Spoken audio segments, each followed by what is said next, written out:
Hello, everybody. Welcome back to the 100 Awesome People. I am very excited to be kicking off 2025 with the one and only Mike Greer.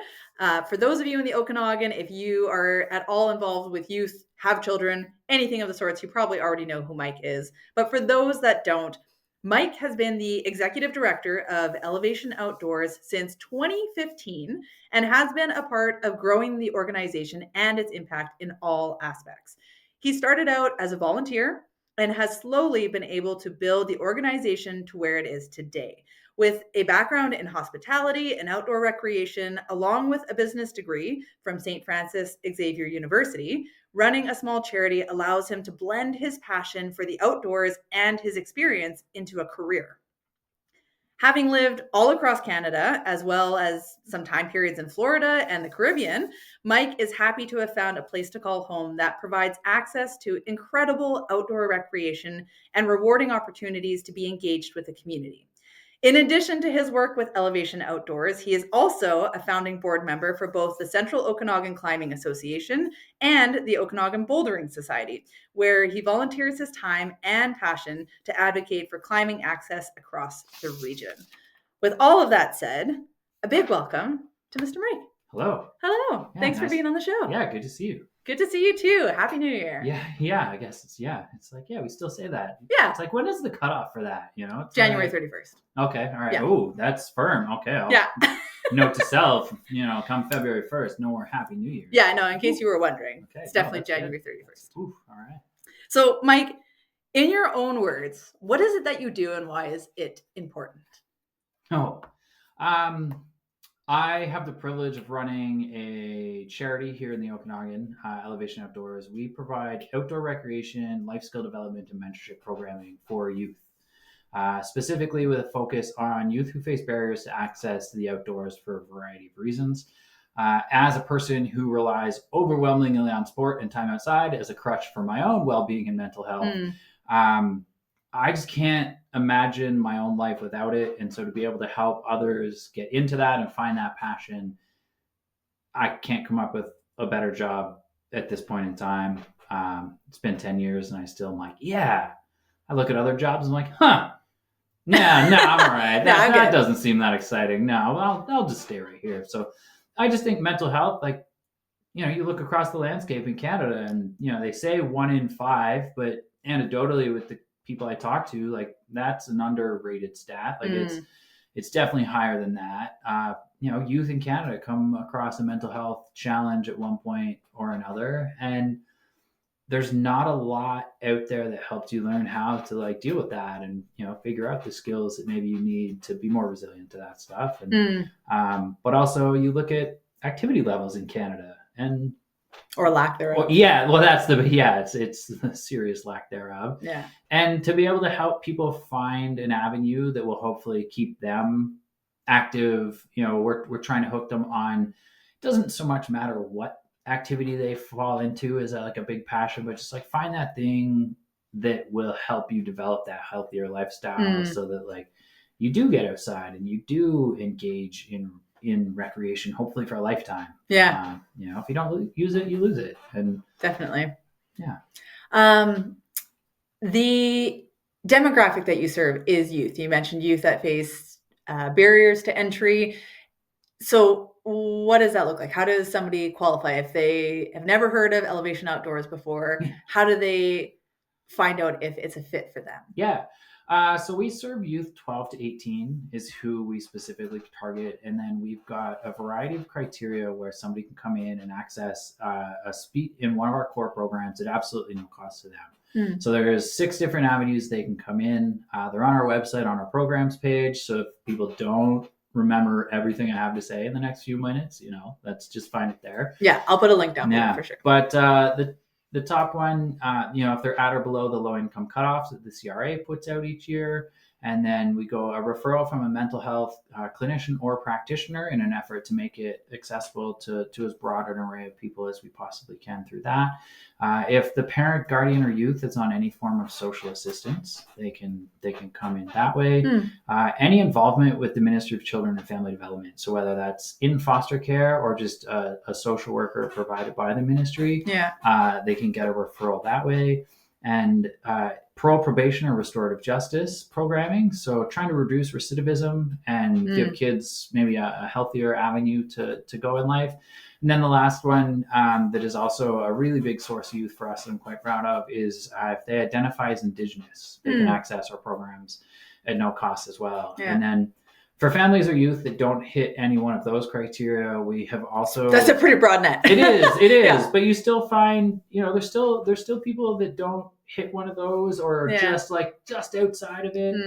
And so we've got partial scholarships. And so with that, we operate on a trust-based approach. And it's like, hey, if you're not eligible for a full scholarship, we do have a percentage of our seats that are accessible on a fee-for-service basis, because there's lots of reasons that your family might have the means, but not the time or the knowledge to get you into our programs. Yeah. But if you're not, the cost is still a barrier. You can check that off on the application and just let us know. And then our program managers has a conversation. It's like, hey, like, where between $25 and whatever the cost of each program might be is sustainable for your family. And if they tell us $50, cool.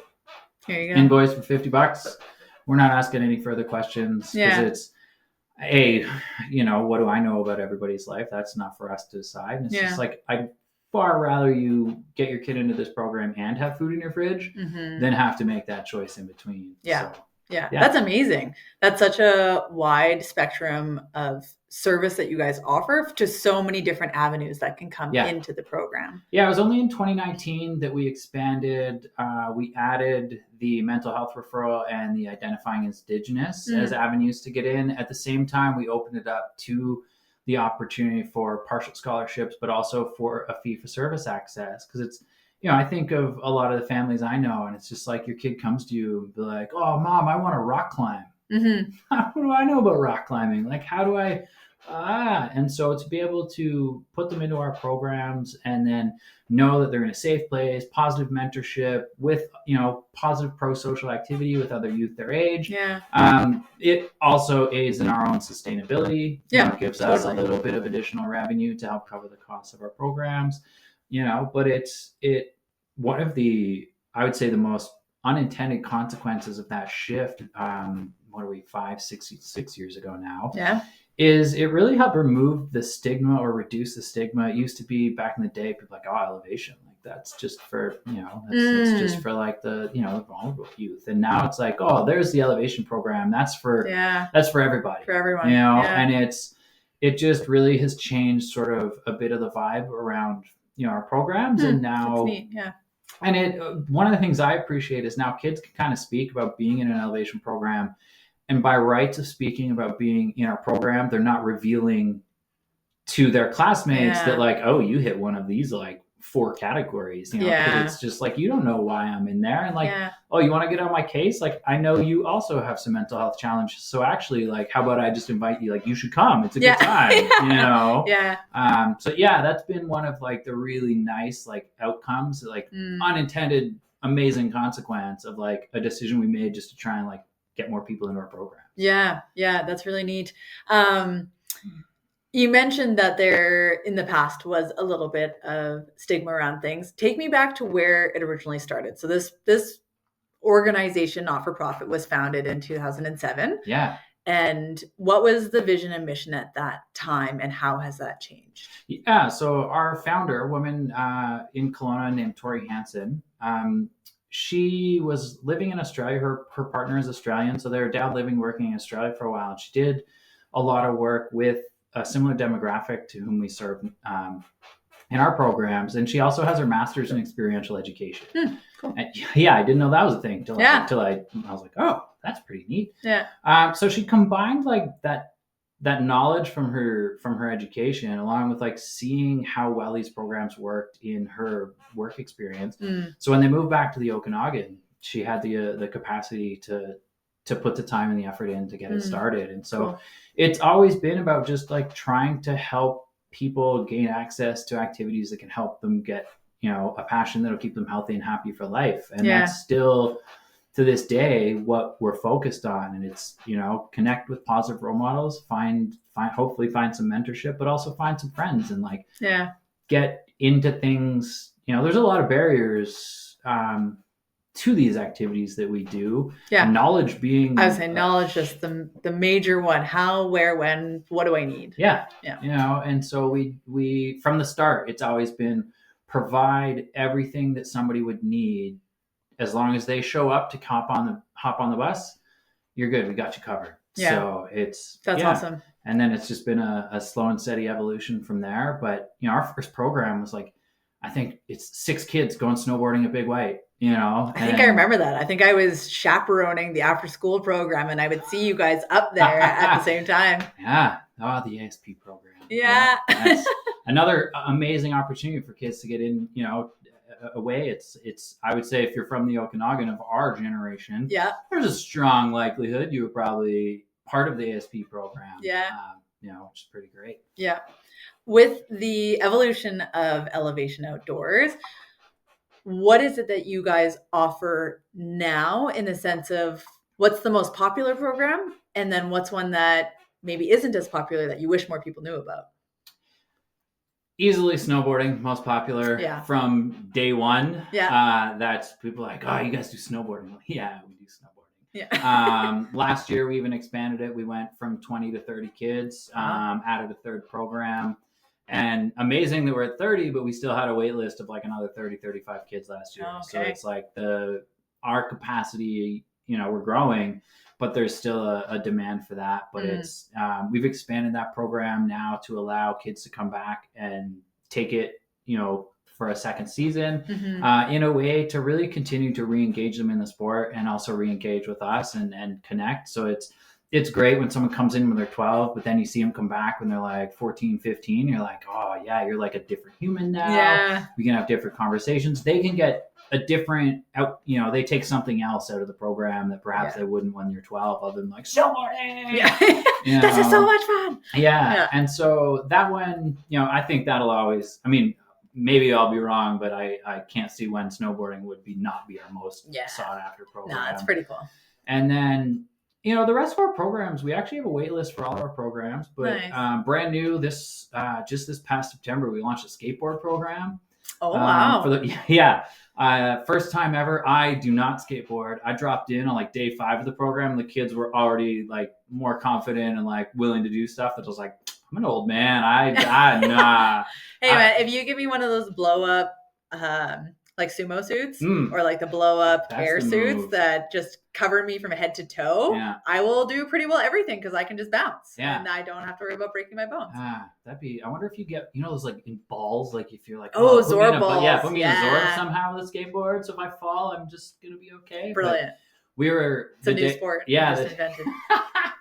New Olympics, X Games, you can call us. No big deal. I dropped in on the program when we were at the West Kelowna skate park. The kids are like pumping in the bowl, and I'm like, whoa, this is like, I got my elbow pads, got my knee pads, and like neck brace, put the helmet on, like, okay, let's try this. But the cool part now with our programs, we're really focused on like trying to ensure access beyond when they're in our programs. And so that's probably something that I wish more people understood and could support is, new skateboard program. Well, from the ground up, we designed it so the kids get to keep helmet, elbow pads, knee pads, and the full complete skateboard. Cool. So that like, hey, you finished? You like this? Great. You can keep going. Wow. That's amazing. Yeah. It's in our... And expensive. Yeah, it adds up. Yeah. But we've got some incredible suppliers and sponsors that just like, you reach out to a skateboard company, you explain who you are and what we do. And like skateboarders are just like, you're going to get kids into skateboarding. Community driven. But it's also like within our mountain bike program, like we've got supporters that are allowing us to we now have the funding. The kids get to keep the mountain bike they learn on. Oh, wow.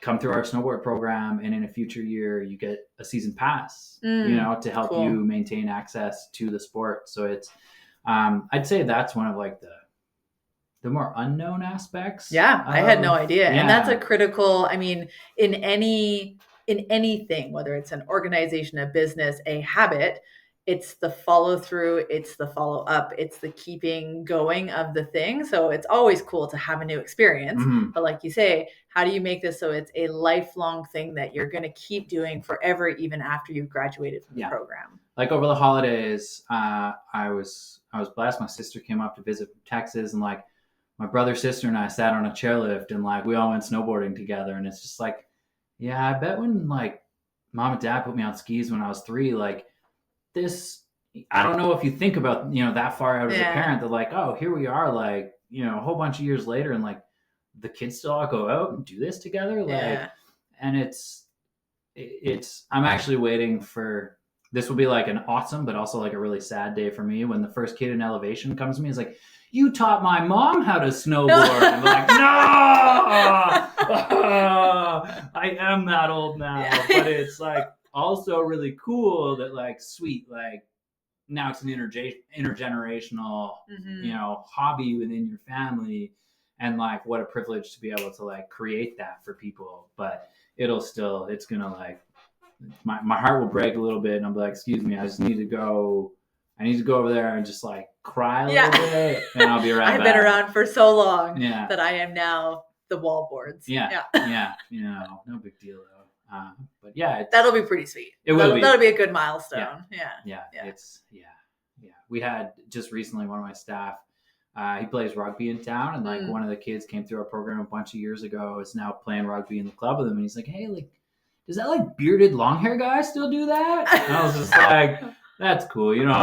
Good thing I'm consistent with what I look like. You've like, pretty consistently for as long as I've known you, you've been the bearded long hair guy. So I did it before it was cool, and then when it was like trending, I was like, oh man, like, do I cut it off? Yeah, but now we're past that, and so I can just like continue to just live life. So. You don't have to worry about anybody cutting your top knot off or anything. No, there's people who were like really hated on that. It's like, it's just hair. Like, you can relax.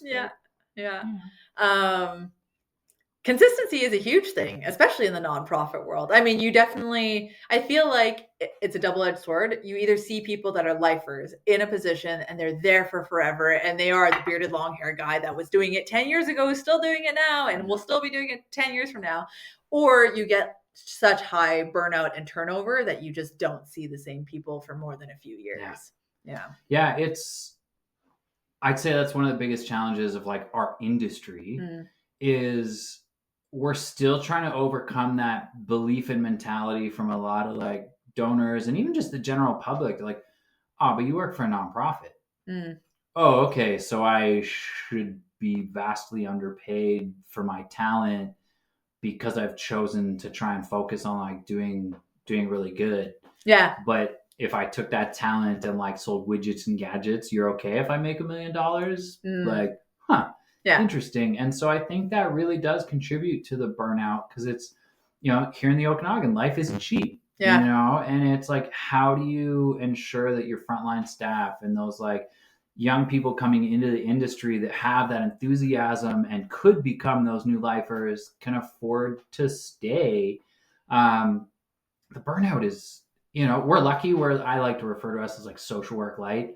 It's like kids come to us and like, well, we're going snowboarding, so like they're going to be, they're going to behave pretty well with us. And they'll leave happier than they came usually. It's like, oh man, it's like, oh yeah, it's like time outside is like good for your mental health. Some like, fresh air, some exercise. But it's I look at so many of the agencies like refer youth into us who are like in the trenches on like on the front lines, like really working with, the most vulnerable and some of like the hardest individuals, adults and youth in our community, trying to make that positive change. Like undoubtedly, like, I had a short stint where I did some contract work for the Elizabeth Fry Society here in town, and just like being in the office a couple times and like seeing the day-to-day of what that staff was dealing with is like, they're getting just like horrendous stories of like the abuse and the trauma these women and children were like experiencing and trying to get away from. And I'm like, and like, at that time, some of them had been doing it for like 5-6 years. Is like my emotional capacity. Like, I like, like my blood would boil just like the little bits that I would hear. It's like, they're stronger women than I'll ever be, because like, oh, you could deal with that for like 5 or 6 years and like still be motivated to get out and like do that work. Like that's Yeah. I mean, it's incredible, the resiliency, not only of the people showing up to those places to use the resources, but the frontline staff, like you say, that are in the trenches really working through the problem on the ground. Which makes me think of, I recently read that you can get a health pass as prescribed by a medical doctor. Have you heard of that? I don't know particularly about that. Or like a nature pass or something so like that? It's like a program in partnership with like our national parks. Yeah. And so unfortunately here in the Okanagan, we don't live close to national parks, so it's not as beneficial. But if you go in, doctors can prescribe for you that you need time outside, and you can then get a national parks pass, and so you have free access to help enable that. And it's increasingly more and more medical professionals, but also just like society in general, is understanding that like time outside is an incredibly important thing for our well-being. I mean, when I first started with Elevation, like I had to like convince people of like, this is a real thing. Yeah. And now this is a real job, Mom. Yeah, totally. Like, no, I swear. But there's like research papers that document, and it's proven that like time outside, and it doesn't even have to be like, you don't have to be going on an epic. It can just simply be like you went for a walk in the park in your neighborhood, can be just as effective on mild to moderate depression, anxiety as prescription drugs. Yeah. Well, I can tell you what has less side effects. Yeah. And what's arguably healthier in the long run for you. Yeah. I mean, a couple broken bones here and there, those heal. Yeah. It happens. But it's to see more and more people, and, COVID not awesome for a lot of reasons. But one of the great takeaways that I think is it really gave people a much greater appreciation for like, oh, yeah, getting out. Like, you saw usage rates of every level of park, from like municipal to BC parks to national parks, just getting, filled with people. And it's like amazing. I hope even, some percentage of those like new users have stayed with it and understand like the real value the benefit of what that is. And it's like, I just think, I'm like, man, imagine if like every doctor's first step, hey, you're struggling with your mental health. Like, let's have a conversation. Like, do you go to the gym? Do you exercise? Do you get outside? No? Okay, let's like try that for a couple weeks. Yeah, let's like, try that for 2 or 3 months, and then come back and we can have a conversation. And if that's not working, absolutely, let's explore what other options are out there. But if that was like the default, oh man. Other than like the lift lines at Big White would be way longer then. So like, I don't know, selfishly like, yeah. They'd make more lifts. We'd have more hills. That's true. More runs, something. Which would be great. I mean, with high use gives those levels of government and those businesses the ability to lobby for expansion. It's like BC Parks is not the most well-funded division of our government, but it's like, imagine if all of a sudden we could like have more parks. So the more, and like, that'd be great for so many reasons. Yeah. Yeah. I mean, it's such a well-needed resource that, like you say, has some underfunding issues, but there is high demand. And I feel that after the last few years of people really only having outdoor spaces as kind of a safe space to go, other than being locked up inside, that there is a bit more focus and more energy towards businesses and resources that support people actually getting outside. Yeah. It's through my work with like our local climbing associations, like we've seen the increase in usage. It's there, it's real. And like the amazing part is it's like, it's sustaining. It wasn't just that blip, and now it's like, video games are cool again. Yeah. It's like, no, like this is like, it really is seeing it, and it's really wonderful, and it's, well, and I think a lot of business professionals are incorporating that into their daily life now as well, which kind of started during the COVID period of walking meetings. I mean, I certainly do that now rather than, hey, let's go meet up at a coffee shop and sit down and chat for an hour. Hey, let's meet at a coffee shop, grab a coffee, and go for a walk for 45 minutes. Yeah. And I think everybody feels better at the end of that, and then it's not only you can accomplish the same work in that meeting, but I actually think it can like tighten those relationships in that business because now you've had, sure, it's a walk, but you've had this shared experience that you otherwise wouldn't have had together, and it's like, even if you see like one neat thing, I think back to like one of my first meetings with someone who is now like a major donor for Elevation Outdoors, and like we met at a coffee shop, and then like, as we were leaving, like car went by and a dog like hopped out the window. Like it was a slow moving car. They were like coming to a stop. Let me be really clear. The dog was fine. Yeah. But it was just like, because we were outside, like in the world, there was like that engagement. And then like we ended up chatting with like the dog owners. They came out like, oh my, and it's just like one of those things that's like, wait, like, is this a movie? Like, are you two gonna get married now? Because you like met over this like random thing. But it's, I hope that'd be so great. Unfortunately, no. They've married somebody else who's amazing. But it's one of those things that it's just like, that's the type of moment that, like, if you're not out in the world, you're not going to get like those random interactions. It doesn't have to be something dramatic like that. It could be like, oh, and then we saw this like beautiful flower, like, the sun peeked out and we both were like, oh, this is, but it's that shared experience is an incredible way to strengthen those relationships. And that's, in most businesses, it's actually, as much as we don't like to acknowledge all the time, relationships are what really move the needle in a lot of places. And it's, going back to the elevation work, that's what we're trying to build, is like those shared experiences amongst people. Because then like you find the commonalities between you and like this person who you've never met before and goes to a different school or has a different background, but it's like, man, we both like this thing, and it's like, it's, and we're learning together and we're failing together and making mistakes and figuring out how it goes. And it goes, it goes a long way, but it's, walking meetings, that's a pretty simple thing. Easy to incorporate. Unless you need to be sitting down in front of a computer, putting things together or something, being able to go for a walk often will help brainstorm, and you think of more ideas, and you run into people and you introduce, and it's just like you say, those shared experiences and moments that create a memory that otherwise wouldn't have happened. And that's, I just think like, it's too bad that like I can't just like somehow figure out how to walk and type on my laptop all the time. I'm not that good at stuff. Talk to text. If you need to take notes, you just blah, blah, blah, blah, into your phone as you're going. One of our staff, actually, she's got an under desk treadmill, and so I'm just like, I have looked at those.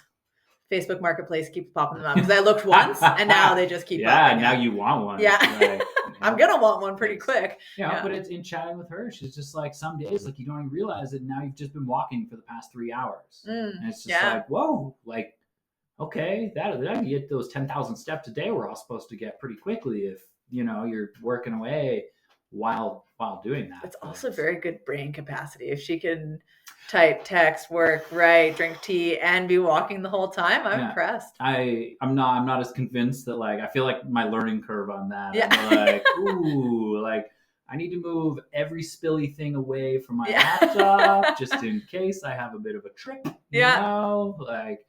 But it's that kind of stuff, like any kind of recreation, I think wherever you can add it in goes a long way in life. What do they call it? Mobile lifestyles, where everything is something that's adding towards your mobility in the end. So all you doctors that are listening, prescribe time outside. That's right. You talked a little bit about community and collaboration and creating those moments for people to have connection. You guys run a lot of fundraising events that do just that. So as I was looking through the online world, I found several different film festivals. You guys do some sort of event that used to always happen at the big hall downtown. Oh, we used to do a gala. We've moved away from the gala life, thankfully. It's a lot of work. If anybody wants to like run a gala that like then they just like put the proceeds to us, call me. We could talk. But for organizing a gala, film festival has been a much nicer replacement for that. But we also do On the Lawn, our big lawn bowling tournament in the summers. Community staple event, I'd like to say, one of the better events. This is what you're returning 6, 7, 8. I think this would be year 9. My 9? apologies to BDO Yeah. and everybody else involved for not knowing off the top of my head if this is year 8 I or put you on the spot. 9. It's fine. But it's been an amazing event. And it's just bringing back lawn bowling. You know, when I got approached for that, I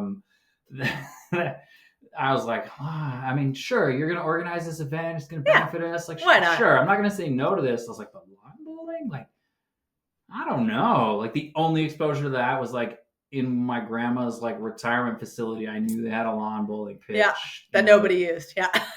Certainly not me as a kid growing up. Yeah. So that was like the only even hint of a memory. And then the first year, I was like, oh, this is fun. Yeah. And then you get talking, you're like, oh, there's a reason, like, in many other countries around the world, this is a thing young people do because it's fun and it's, Yeah. But it's one of those activities that, like, a great alignment for what we do because it's like we're raising money, but people are also like getting outside, getting exposed to this new thing. They're connecting. Very much so. That's like one of the highlights is it's, you've got people from all aspects of our community. We got some people that are there, they're there through work and it's like a networking thing. And then you just get like groups of friends that are like, man, I just want to go out and this is going to be a good time. And they dress up. I have seen the photos. I have yet to attend the event, but I've seen the photos of people in full on matching outfits, suspenders, ball cap, or the nice hats. Yeah, the nice hats and caps. Yeah. One of our largest claims to fame at On the Lawn is there is at least one couple who are now married that met at On the Lawn. So like, no big deal. Come lawn bowling, meet the love of your life. Meet the love of your life. I mean, they do film a lot of rom-coms in Kelowna. So maybe they can do an On the Lawn one that all proceeds go back to Elevation Outdoors. Dear Hallmark, give me a call. Like, Hallmark love story happening right here. Yeah, but true story, based on a true story. Oh, that's even better. That's the small print on all good Hallmark movies. Yeah, based on a true story. Is like that'd be, but yeah, the film festivals are also, we host both the Kelowna screening, the Vancouver International Mountain Film Festival every October, and coming up shortly, we've got this is, I think, our 5th annual screening, the Wild and Scenic Film Festival. But what great opportunities to highlight the power of sport in a variety of ways. So the VIMF is, mountain sports. It's like a lot of incredible stories of what people, mountain athletes all over the world are doing. And then the Wild and Scenic is a little bit of a different spin, is it's a little bit more focused on like the advocacy and the power of nature, but also like the stories of people having successful work in like restoring, whether it's like restoring a creek or this year coming up, we've got a really great story, very timely, just across the border in Washington, a bunch of dams have been removed. Well, there's a group that for a couple of years in anticipation of that occurring was starting to teach young Indigenous youth to whitewater kayak. Cool. So that now like the first known descent of the river when it's rewilded will come from Indigenous youth that live all along that river. That's awesome. It's just like, that gives me goosebumps.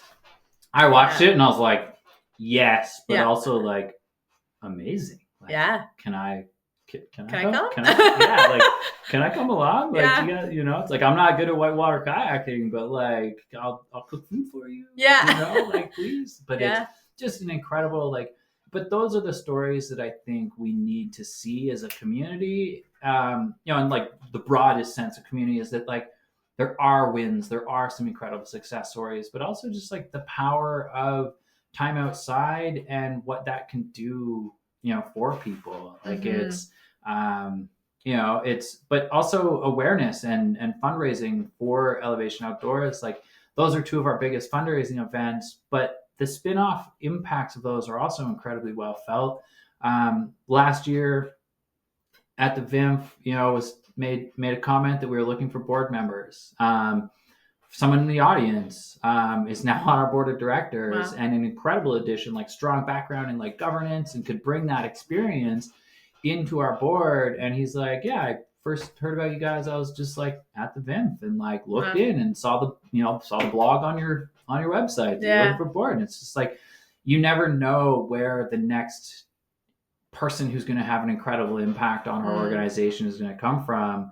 And to get, at the VIMF, it's like 850 people in the room. At Wild and Scenic, we've got space for 350 people in the room. And like somewhere in all of those audiences is someone who has like time or talent that like is going to help shape where we go. And it's, and those are just two of the things you guys, when I was looking through the website and searching for any records of the organization, there's dozens of local businesses that have either supported, fundraised for, still connect with, donate to the program, provide equipment. There's just an incredible amount of community collaboration and support happening. We don't get by without that. Like it's hands down, without the support from our local community, and big and small, it's, you look at like some of our community's biggest, and you've got like Big White, who has been in from day one, and been there. And it's, we couldn't do what we do without the support that they provide. But then it's down to somebody who just like donates like $10, and it's like, that's what their capacity is. But like the cumulative effect, like, if you put together, enough people who donate $10, well, that's now covered a scholarship seat in one of our programs. It's funders who give us money, but then it's also, I spoke earlier, we give away our mountain bikes. Well, that doesn't happen without the support of, we use CyclePath as our shop, and, Gary and his team there are incredibly supportive of the work. They work with the brands that they sell to secure discounts so that it's more reasonable for us, so that that money we're getting from our donors goes further. And rather than I can buy 5 bikes, I can buy, 10 bikes, and I can get everybody a bike. Like it's every little bit stacks up in a way that allows us to have the impact that we do. Our volunteers, they're our lifeblood in so many ways. Like we've got 10 kids out, on snowboards. If I just had 2 of my staff, like, that's not, not going to work. No, not very well. Need a better ratio than that. Yeah. And so, we've got a team of volunteers that support every day, like these are people taking the time out of their lives. That's how I started with Elevation Outdoors. It's like, I had my buddy Rick, he like harassed me for many years, being like, man, you gotta come out. And finally to volunteer. Yeah. Okay. I was going to ask what the transition was to paint me the picture from ski hills, restaurants, and some business, I think called BCom or Ecom. Oh, Ecom. Like to volunteer ED for Elevation Outdoors. Yeah. So I would love to hear the origin story. Yeah. So my friend Rick, I met him at the climbing gym. And for those of you that have been in this community for long enough, we're talking like the old crux when it was on Hunter or something. Hunter Court, back like over by the Pepsi bottling plant, when like climbing was still this like weird little thing. I loved that gym. Oh, so good. I miss it. Me too. It's like, and that was when the community was small. You felt like you knew every climber in town because there was only 47 of us. Yes, you did. Yeah. But I met him at the climbing gym, and just like in conversations, like he's like, man, I volunteer with this group Elevation. He's like, the way you talk about sport, like you'd be perfect at it. And at that time, like I was bartending and serving. I was like, man, like they run programs on evenings and weekends. Like that's the time that I pay my rent. So like, that's like, no, I can't make that work. And then, a couple years go by, I switched careers. I moved to Ecom, who, just like a tech company, like one of the early tech companies in town, very like under the radar, but was around for a long time. And he's like, I know that your schedule is different now. You can volunteer now. And I was just, fine, man. Jeez. Yeah. I'll go. Yeah. So I reached out to Tori, our founder, and from the moment I met her, I was just like, how can I do this? And I was like, I'm fine. I'll come out and ride bikes and snowboard with kids, like easy. But like, how do I get to do this for real? Yeah. At that point, like Elevation was really small. And so I went to my boss and was like, hey man, I need to leave work early on Wednesdays. He's like, why? I was like, well, I'm going to take kids who wouldn't normally get a chance to go snowboarding. And he just looks at me, he's like, can't really say no to that, can I? Yeah. I was like, well, you could, but then I'm going to tell you you're a dick. Like, And so that's how it started. Is I just like, and what a great way to like break up the week. It's like, oh, Monday, Tuesday, snowboard day. Yeah. And then it's like, and then it's Thursday, Friday. The week's almost over. Like, we're cruising. And That's so awesome. from a volunteer standpoint, that just like, that really reinforced to me that like, like this this makes my week better, just like breaking up and going. And doing something outdoor and getting some physical exercise and some fresh air. And maybe some sunshine. Yeah, sometimes.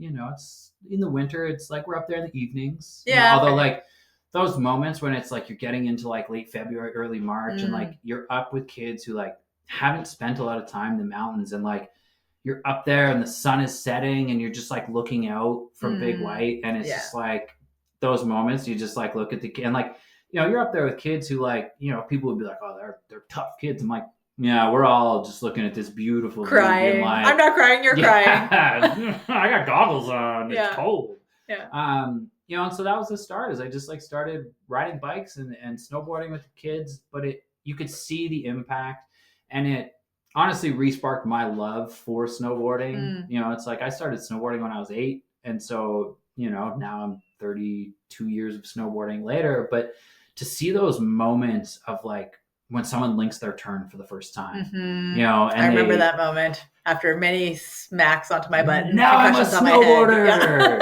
You do your first like lap of the plaza chair without falling down. Yeah. And it's just like those like moments to share.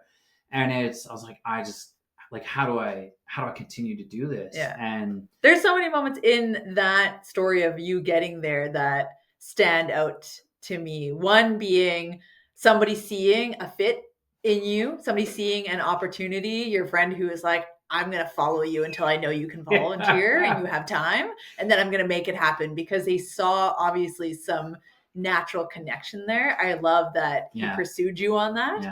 Yeah. And the other thing that stands out to me in there is you taking the initiative to tell your boss, this is what's happening.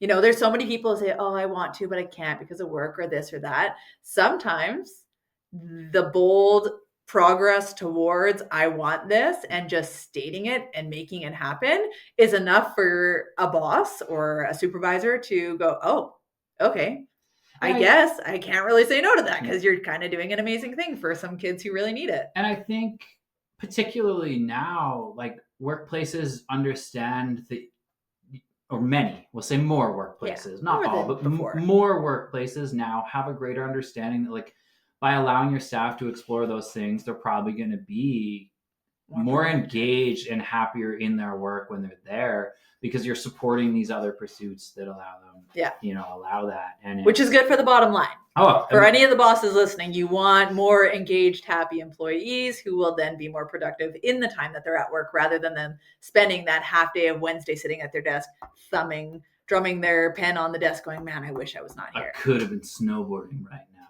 Yeah. Ugh. But and then so from there, as I mentioned earlier, our founder is married to an Australian gentleman. And so while their children were young, they were going to go spend a year so that their young kids could get time around his family and just like have that incredible experience, before they're, sort of older and a little bit more disruptive. Yeah.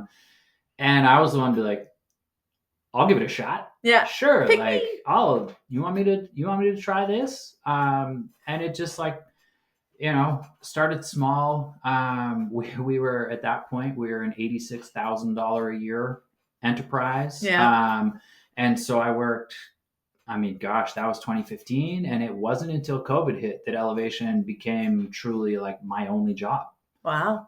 So the whole time I could see the bigger picture. I could see that it's just like, this is, if you'd have removed Elevation Outdoors from our community, there was a really strong chance that I would have been working on trying to start an outdoor recreation based business. Yeah.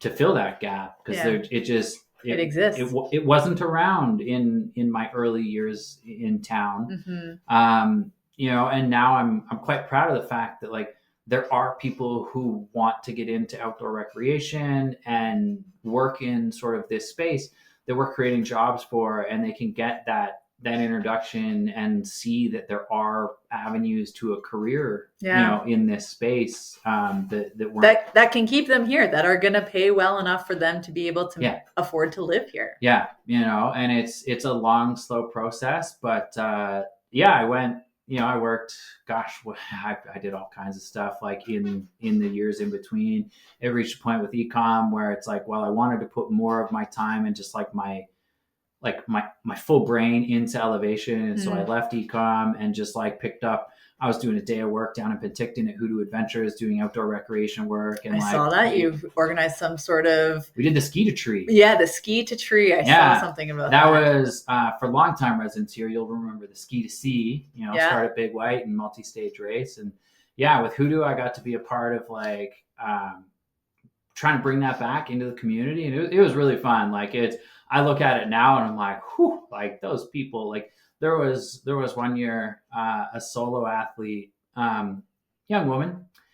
I can't remember if she placed 3rd or 4th overall. Wow. But like this one woman went, it was like snowshoeing, cross country skiing, mountain biking, road biking, running, and paddling, and she beat teams. And not short distances. No, you're like starting up at Kelowna Nordic, and come all the way down into town and finish at Tree Brewing, and she laid a beating on the field. Like you just beat teams of like 6 and 8 people. Yeah, as like one person just being like, yeah, I got this. Yeah, it's like, I can do this.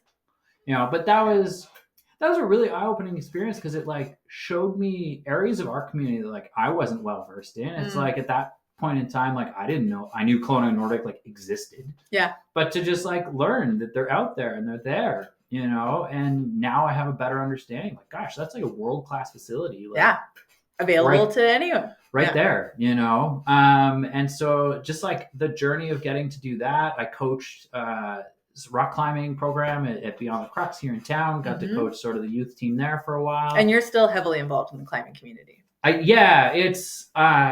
think my first job here, the reason I'm in Kelowna, I had my best friend from university was the assistant manager at Lululemon downtown Kelowna. Nice. And I was like selling Red Bull in urban Toronto and not happy with life. Yeah. And she's like, hey, come out here and I get you a job for the holiday season. And so I was like, great, snowboard season's coming. I see there's this place called Big White. Like, sure, let's check that out. And one of the perks that came to staff at Lululemon is we got, as you can imagine, we got free yoga in a lot of places. Nice. But we also got free drop-ins at the old Crux. Oh. And so one of my coworkers' boyfriends was like, hey, I'm going to this climbing gym. You want to check it out? And I was like, sure, I don't know anything about that, but I'll give it a go. And climbing hit me like a drug. Yeah. It was just like, whoa. Like, I played a lot of soccer. I played a lot of team sports as a kid, but as you get older, you accumulate injuries, and it's just like, didn't know at the time that I was seeking like a new sort of sport. And this just like showed up and I was like, oh, yeah, it is addictive. There's such a dopamine high that you get every time you not even finish a route, just get one more hold. High point. Yeah. It's like, and I think one of the incredible things that comes out of climbing is like, you learn to deal with failure. Every time. Exactly. There is no time that you get to climb without failing. Yeah. If you succeed every time you climb something, well, you're probably just not like challenging yourself at all, but it's just like it hit. And so then we have the Kelowna Boulder Fields is an incredible climbing area, and for many years it was unprotected. And so a group here in town, I think there was 7 of us at the start that like formed the Okanagan Bouldering Society. And at that time I didn't boulder, which for those of you that don't climb, bouldering is like the shortest version of climbing, where it's like, let me find the hardest possible way up this like 5 foot tall rock. 5 foot tall rock. I could just like walk around the back and walk up to the top of. But it's incredibly fun. But the Boulder Fields, there is sport climbing up there as well, so that's why I knew of it. And it's a magical place. And this group was like, we're getting together, we're going to try and protect it. I was like, well, sign me up. I'm in, And it's then a few years later, we got a sport climbing association together, because they're different enough disciplines of climbing, and different people do it, and it's different conversations with land managers and just trying to ensure that like that stuff is protected. Locally here, we deal with a lot of development. Our city is not the least sprawly place, a person could be. And out in southeast Kelowna, there's some crags. There, it's a collection called the Lonely Crags, and there was some development being done where one of the key cliffs there is actually on private land. But we were able to work with the developers and with the city of Kelowna, and now, as when that development is finished, that's actually going to get passed over into parkland managed by the city. Cool. And so, that's the type of work that, like, perhaps if we hadn't organized into, and it's funny, it's like a group of dirtbag climbers being like, no, but our rocks, we need our rocks, What do they say? The only change in the world happens through small, dedicated groups of people, or something along that. Whichever version of that. Yeah. But it's some quote like that. And it's true, because it's, people have to care. Yeah. And that's one of the things I think about, like, the more we can get people outside, the more people will care about the outside. Yeah. And it's like, it's no small secret here in the Okanagan, like, climate change has had an impact on our community and is likely to continue to. Yeah. So the more people we can connect to the outside, the more of us are like, hey, wait, let's ensure that there are parts of the outside that get to remain accessible. Yeah. And, you got to think about if we don't do that work now, kids coming up in our community are going to lose one of the most accessible climbing places in town. It's like, I bet if you talk to people that have, like, learned how to climb outdoors in the Okanagan on ropes, like, or at least in Kelowna, like, Lonely Boy is, like, probably one of the first places they went. Yeah. Because in this small little cliff space, you have everything from, like, climbs that are incredible for your first climb, all the way to things that, like, challenge people. Yeah. And it's all right there. So it brings community together because you've got brand new climbers with experienced climbers. And it's also, I mean, when I first started climbing, it was like, oh, you got to take a couple kilometers of dirt road to get there. And now it's like, as Kettle Valley has expanded, it's like, oh, and then you get to the end of the paved road and then you park and then you just, like, and then walk you go up and it's right there. But, that amount of access, you think about people in Calgary, who, like, oh gosh, like, to go climbing, it's like, well, first we have to drive 2 hours. 2 hours. Yeah. And then for some of the cliffs, we then have to hike uphill yeah. for another 2.5 hours. And you're like, well, you just cut out a lot of people, yeah. you know, with that. Versus here, it's like, yeah, you drive 20 minutes and then you walk like 7 minutes from your car.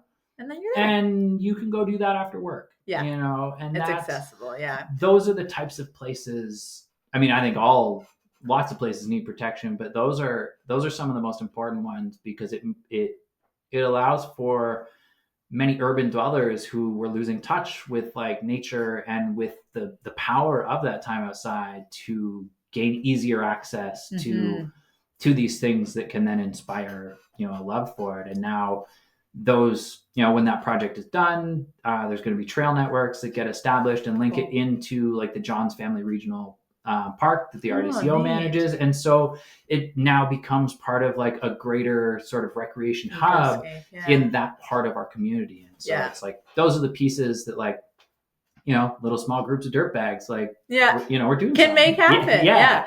The power of a small few who, like you said, care. Yeah. That is the key critical factor there. Yeah. You're going in front of council as like, you know, it's like, hey guys, like, this is what we want, please. Yeah. You know, but it's, I appreciate that our local leadership acknowledges that part of the reason people live in our community is the great access to outdoors and so close and available. It's not that we can just access it. Anybody, if you drive long enough, can access the outdoors, but it's the proximity of being able to, from pretty well anywhere in Kelowna, within 15 minutes, be in wilderness or in a park that is so large that it feels huge. Yeah. You know, I think like you can take the city bus to the base of Knox Mountain and like right there, you've got, you know, some great not climbing. You've got some great hiking. Yep. You've got really stunning fun, stunning views. Some of my favorite views of our town, and awesome mountain biking. Yeah. You know, and it's like for elevation, like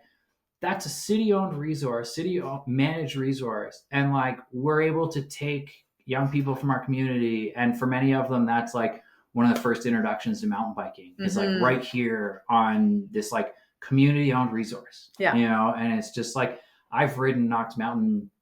we're probably getting close into like the, closer to the thousands versus the hundreds of times. And like every time I finish, smile on my face, like, that was a ton of fun. And that's right there. You can take the bus like almost to the base of it. So it's like, load your bike, even if you live, out of Rutland, out in Black Mountain. Yes, it's a long commute on public transit, but you can put your bike on the front of the bus. You just ride down from there. You could, if you're in Black Mountain, just coast all the way to Knox Mountain. But it's that to me, those are the types of resources that I wish all communities had, and could invest in to ensure that type of access is available and remains available. Yeah.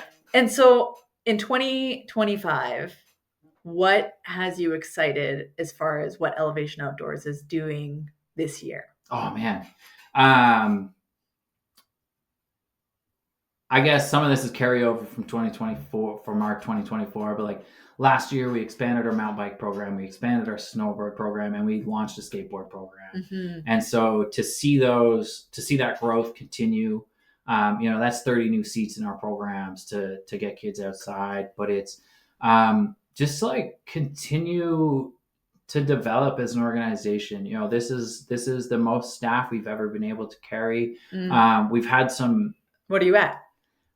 4 full-time year-round, and I've got 5 part-time right now. Cool. And to me, the incredible part is all of them have been with us for 2 years or more in some capacity or another. Yeah. And so what that allows for is like, now I've got our staff who are looking at our program curriculum, and they're looking meaningfully at how we can improve it and how we can continue to refine and ensure that like we have a different theme of the week for every week in our program. And so, how can we continue to improve connecting perseverance as opposed to it just being like this word that we talked about a little bit, to then like tying that directly into, what you're talking about and the lesson of that day. Like, I look at our climbing program for years, like, man, that's great. We take the kids climbing. It's a great program. And just this fall, some of my staff were like, hey, let's like add an improvement to this. And so as a way to develop communication and trust and teamwork, they added in an exercise where like one of our staff or our volunteer leaders puts on a blindfold. Oh, wow. And now they're tied in, top rope. It's safe, everybody. Yeah. Let's be really clear. Precautions have been taken. But to improve on those concepts of like teamwork and communication, now like the participants are having to explain where the next hold is, and like, hey, move your left leg here and your right hand, and it's like those That's like cool. Those like continued refinements to our programs, like it really just like that stuff. I'm like, oh, this is incredible. That's the beauty of the slow evolution of things, is that if you at inception of anything, whether it's a business or an organization or a program you're running, you can never think of everything at the inception of it. You can think of a ton of stuff. You can run all the cool things that you need to, but all of those little things that other brains bring to the table over time is what makes things prolific and epic at the end of the day. And so now like we're actually working like a lot on like the internal of our organization, our board. We're going through governance stuff, but one of the things I'm like really excited about is we're trying to put together like a youth advisory council so that like current and past participants get to have more of a voice in what we do as an organization, and like, hey, like what programs should we add? What refinements can we do? And it just like continues to bring that voice into where we go, in the future of our organization. And to me, that stuff is, I get pretty excited about that, because it's, our program manager, she was our second year-round employee. Cool. And she's still with us 7 years later. And for her and I to like, we sit back every once in a while and we're like, we're doing it. Look where we've come. Yeah. Like, this is amazing, and I'm excited. She's like going into her master's of counseling this fall. And so for her to be able to like be building on that knowledge and then be able to like integrate that right back into our programs and like, hey, like on the social development side of what we're doing, here's how we can continue to refine and adjust that kind of stuff. It's just like, those are, to be able to, it's like we're 17, 18 years old as an organization. And I feel like, kind of like a teenager, we're just like starting to round into form, and it's like, this is, you can almost drive. Yeah. Like, what are the next 20 years going to bring? And like, what opportunities are out there? I had a meeting this week with the Kelowna Paddle Center, and, just like, I don't know. I didn't know much about like sort of the types of programs that they did, and just in chatting and learning more, it's like, oh, there's like some pretty real possibilities of like collaboration and like developing things there. And it just like, it kind of like opens my eyes a bit to be like, what are the other opportunities that are out there for Elevation Outdoors that like we don't even know about? Yeah, because they either didn't exist, or they did and you haven't connected yet, or they're new and they're exciting and growing as well. Yeah. So it's, I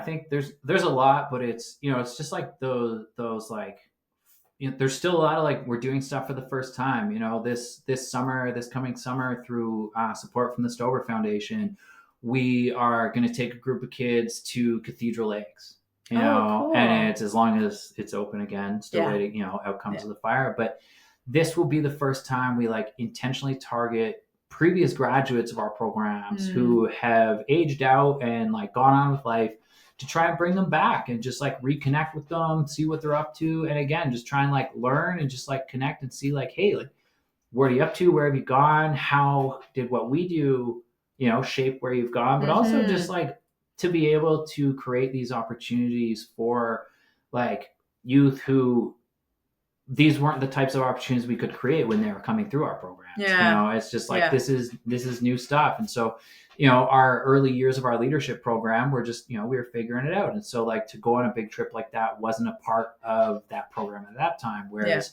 now, we've been able to take our leadership program to Tofino, go surfing. We went, to Wells Gray and got to go whitewater kayaking. We took them last spring. We went to Vancouver Island, to Victoria, and like went, just kayaking. And like, for some of the kids, like first time seeing the ocean.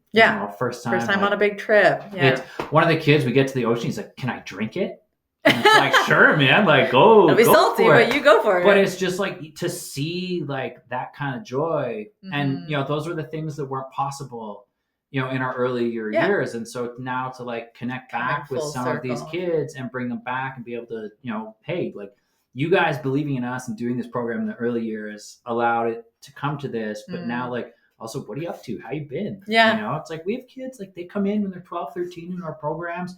We see them relatively year round until they age out, at 18. And I'm like, that's like my little cousin, except I can't count on my auntie to keep me updated on what they're going to be up to for the rest of life. So it's like, there's an idea there. It's like, how do we, and so there's the youth advisory councils. Like, how do we keep more of those people in touch with us? And then I would love, if like 20 years from now, someone who came through our program replaces me in this job, like, you'll just have to bring back like an alumni banquet or something, but not anything that's so big that you have to end up running a giant event again. No, we turn 20 soon, and so it's like we're all like kicking around like, what do we do? How do we facilitate that? It's like, we're 20, like, how do we, like, that's a milestone. Like, how do we, what do we do to properly celebrate that? So if anybody out there has like really good ideas and wants to plan it as a fundraiser.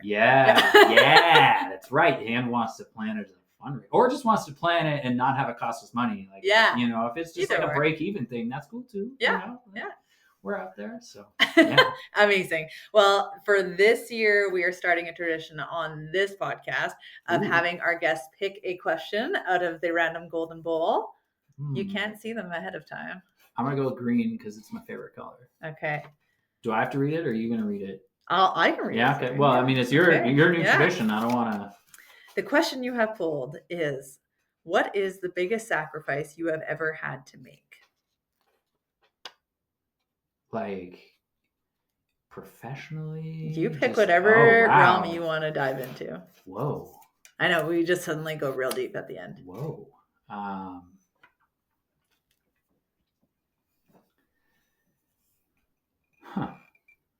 That's like a deep question. Whoa. You need like like a precursor. like a warning for that. Warning: these are emotionally deep questions. I'd have to say just like the cumulative amount of time I put into building Elevation that was not paid.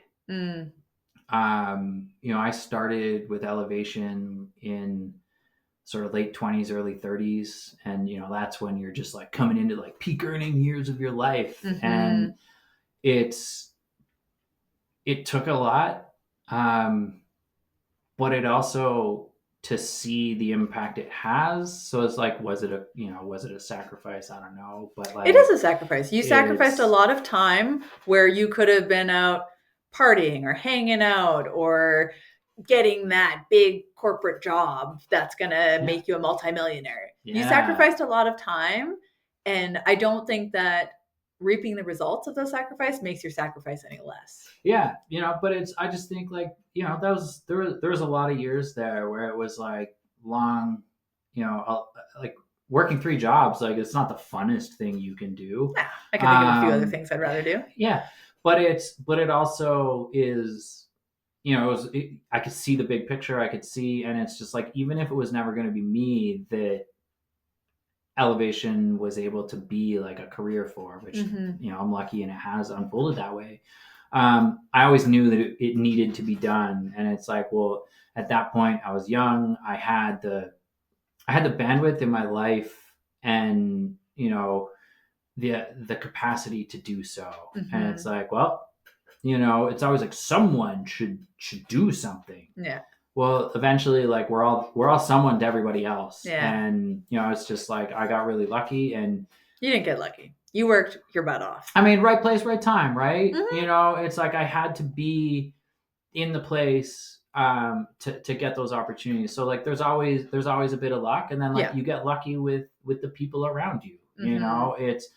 I think of like the incredible volunteers and just like the support, our board members, just everybody that's been involved to get us to where we are now. Like it's, everybody is giving up time or talent. Like they're giving stuff up, and most people involved with the charity are unpaid. And it's like, they're putting in more, and so, I would say, time. Like I've had, I've had a pretty fortunate life, to lead me to where we are, but it's, that's just like the amount of time and effort that like, go into that, and the opportunity cost of like what else I could have been doing, with that. But like, if I went back and talked to like me at that point now, like, keep going. Yeah. Like it'll be worth it. Well, it's so worthwhile. You're creating your dream job. It's in many ways, and it's just like, for a lot of years I got paid to go snowboarding. Yeah. Like, sure, I'm not Travis Rice, but like, it's, if you go back to like 10-year-old me, to be like, yeah, man, someday like there's gonna be a bunch of winters where like part of your job is to like go snowboarding. Like 10-year-old me is pretty pumped on that. Yeah. It's like, oh, all right. Jackpot. Yeah. Yeah. Like, man, I made some future me make good choices. Yeah. So amazing. Well, Mike, thank you so very much for coming on the show today, for sharing all about Elevation Outdoors. I will make sure that the link to the website, to the Instagram, where people can follow along, contribute, volunteer, just follow the story, will all be available in the show notes below. Amazing. Well, thanks for having me on. This is, it's great to see. And it's like been really cool to see the evolution of this podcast, and like great to see it back. So thanks, and keep it up. Thank you very much.